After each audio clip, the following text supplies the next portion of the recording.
All right, so picture this. A small town, nestled in the heart of Minnesota. It's February, and it's like bone-chilling cold, Yeah. right? That kind of cold that makes you just want to stay inside, bundled up. Oh, yeah. And it's, the kind of place where everyone knows each other. You know their names, their kids, uh, maybe even their favorite order at the local diner. But back in 2001 in Pine River, Minnesota, that small town peace was shattered. A hardworking single mother, Rachel Anthony, just vanished. And it's a mystery that still haunts the community today. It's a case that really gets under your skin, The details are so ordinary, so relatable, almost impossible not to put yourself in the shoes of those involved. It's chilling. But So here's what we know. Rachel was closing up the ultimate liquor store like she did every night. It was managed 10 degrees out, so Mhm. naturally she went to warm up her car, the red Ford Escort. It was a routine, she followed it religiously. Yeah. But this time, something went wrong, terribly wrong. Yeah, and what's fascinating is how this seemingly mundane detail, this warming up her car, becomes a crucial clue. It suggests that whatever happened, it interrupted a well-established pattern, right? Yeah. A break in that routine. And that interruption is at the heart of this whole mystery. Yeah. Hours later, a police officer finds her car still running, parked right outside the store. It hadn't moved an inch. Mm. The lights were on in the store, but Rachel was gone. It's almost like time just froze. Her purse, her coat, cigarettes, all left behind untouched. Yep. It's a detail that immediately raises red flags, right? No signs of a struggle, no forced entry. And to add another layer to this whole mystery, the store's security cameras were inexplicably out of service that night. Malfunctioning cameras, that's a real head scratcher. Was it just a coincidence? Or did the perpetrator intentionally disable them? It's a question that's haunted investigators for years. Yeah. And you can imagine the panic and confusion that gripped Pine River. A missing person in a town that small, I mean, it sends shockwaves through the entire community. The police, along with volunteers, they launched a frantic search. But the heavy snow and the icy conditions just made it a grueling and ultimately fruitless effort. Right. And then there's this mysterious cash purchase made just minutes before closing. A customer bought some Mickey's malt liquor and cool cigarettes. But to this day, investigators haven't been able to identify who that person was. That's a detail that really sticks with you. Who was this last person to see Rachel? Could they hold the key to unlocking this case? It's certainly a possibility. I mean, they even released the brands of the purchase years later, hoping it might spark someone's memory, maybe a detail they thought was insignificant at the time. It's a long shot, but you just never know what might trigger a crucial piece of information. And as the investigation unfolded, every possible lead was meticulously pursued. Rachel's ex-husband was quickly ruled out, as were her daughter and son-in-law. It seemed like they were hitting dead end after dead end. And then things took an even creepier turn. Yeah, Rachel's daughter and son-in-law started receiving strange phone calls. Nothing but static on the other end. Unnerving, to say the least. These calls must have been terrifying. Did investigators consider them a possible ransom attempt? They did, but ultimately those calls led nowhere, just adding yet another layer of mystery to an already perplexing case. But, the people of Pine River weren't just sitting idly by. They rallied around Rachel's family, organizing searches, posting flyers, sharing any information they thought might be helpful. Really speaks to the spirit of that small-town community, doesn't it? Oh, absolutely. It's a reminder that even in the face of tragedy, people, they can come together and offer support in just incredible ways. That outpouring of help from Pine River residents was truly remarkable. Yeah.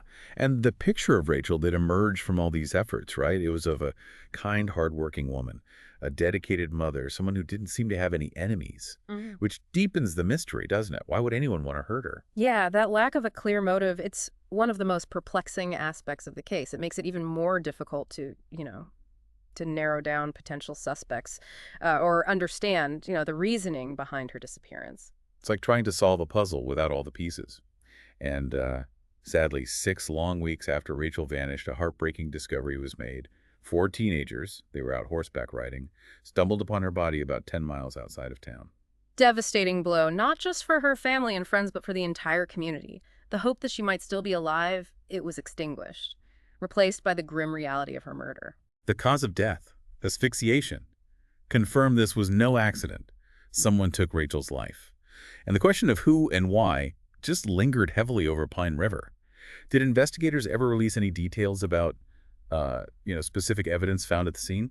They've been pretty tight-lipped about the specifics, especially regarding any potential evidence found on her body. They did confirm that that DNA was recovered, which offers a glimmer of hope that someday her killer might be identified. Hmm. That DNA evidence, it must be a crucial piece of the puzzle. With, advancements in technology, you'd think that even a small sample could lead to a match. Exactly. DNA technology has come a long way since 2001, right? Hmm. What might have been a dead end then could very well be a breakthrough now. And remember, they're strategically holding back on releasing any specifics about the DNA. They're waiting for the right moment, perhaps when they have a suspect to compare it to. It's a smart tactic, keeping that information close to the vest. Makes you wonder, is there someone out there who knows something, but has been hesitant to come forward? Maybe they saw something, heard something, a seemingly insignificant detail they dismissed at the time. Yeah, it's definitely possible. Perhaps they were afraid to get involved. Or maybe they didn't realize the significance of what they knew. But now, with the passage of time and the reward money being offered, maybe that person will find the courage to speak up. That's what keeps the hope alive, right? Hmm. Not just for investigators, but for Rachel's family, too. To finally get some answers, some closure after all these years. I can't imagine the pain they've endured, the not knowing. It's a testament to their strength and resilience that they've been able to cope with such a profound loss. And they haven't let Rachel's memory fade. Her children have been sharing her poetry, keeping her spirit alive through her words. That's a beautiful way to honor her legacy. A reminder that even in the face of tragedy, beauty, and creativity, they, uh, they can endure. This case is full of these little details that make you question everything. Was the purchase of Mickey's malt liquor and cool cigarettes just a random choice? Or could it offer a clue about the killer's profile? Were the security cameras being out of service a coincidence? Or a carefully planned element of the crime? Those are the kinds of questions that investigators have been grappling with for over 2 decades. And the fact that Rachel's body was found outside of town in a somewhat secluded area suggests that the killer was likely familiar with that location. So we have a potential local connection, possible premeditation, and a complete lack of motive. It's a puzzle that's still waiting to be solved. And while the years may have passed, the desire for justice hasn't diminished. Absolutely. The investigators haven't given up hope. They believe this case can be solved, and they're determined to bring Rachel's killer to justice. And who knows? Maybe someone listening right now holds that missing piece of the puzzle. That's a powerful thought. It highlights how important it is to share information, no matter how insignificant it might seem. You never know what detail might be the key to cracking a case like this wide open. But before we dive into what we can do to help, let's talk about the impact this case has had on the community of Pine River. A town that prided itself on a sense of safety and neighborly connection was suddenly faced with the chilling reminder that darkness can lurk even in the most unexpected places. Yeah, you touched on the impact this had on Pine River. It's hard to imagine the fear and uncertainty that must have gripped the town. Can you tell us more about how this case affected the community? Oh yeah, you're absolutely right. It shook the community to its core. I mean, Pine River, it's the kind of place where people leave their doors unlocked. Kids can play freely outside. But after Rachel's disappearance, that sense of security, it vanished. I can only imagine. Suddenly your neighbors, the people you've known your whole life, they become potential suspects. It must have been incredibly unsettling. Exactly. There's a sense of vulnerability that sets in, a realization that even in the most idyllic small towns, darkness can find a way in. And that darkness lingers, doesn't it? Especially when a case remains unsolved. It's like a wound that never fully heals. Yeah, that's a great way to put it. The not knowing, the lack of answers, it creates this unease that kind of permeates everything. And for Rachel's family, the pain is amplified tenfold. They've had to grieve their loss while simultaneously carrying the burden of this unresolved mystery. It's a tragedy compounded by uncertainty. But as we've discussed, they've shown incredible strength and resilience. They've chosen to honor Rachel's memory by sharing her poetry, a testament to her spirit and creativity. Yeah, it's a beautiful tribute. And it speaks to the importance of remembering the victim, of focusing on the life that was lost amidst the darkness of the crime. So as we reach the end of our deep dive into the disappearance of Rachel Anthony, what are the key takeaways you hope our listeners will remember? Well, first and foremost, this case reminds us that even in the places we feel safest, vulnerability exists. It underscores the importance of being aware of our surroundings, of looking out for one another, and of speaking up if we see something that seems amiss.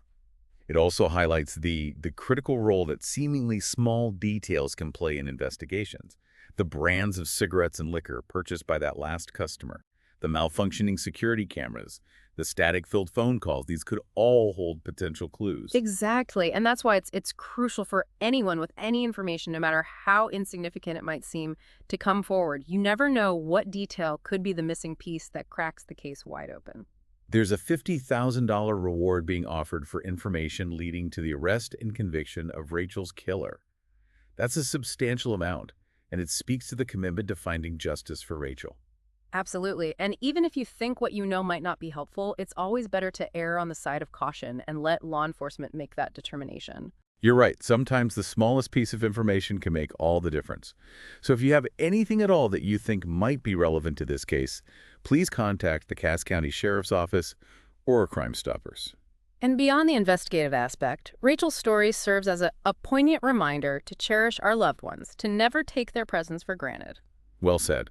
Rachel Anthony's case remains unsolved, but it's far from forgotten. And we can all play a part in keeping her memory alive and ensuring that one day, justice will be served. Thank you for joining us on this deep dive.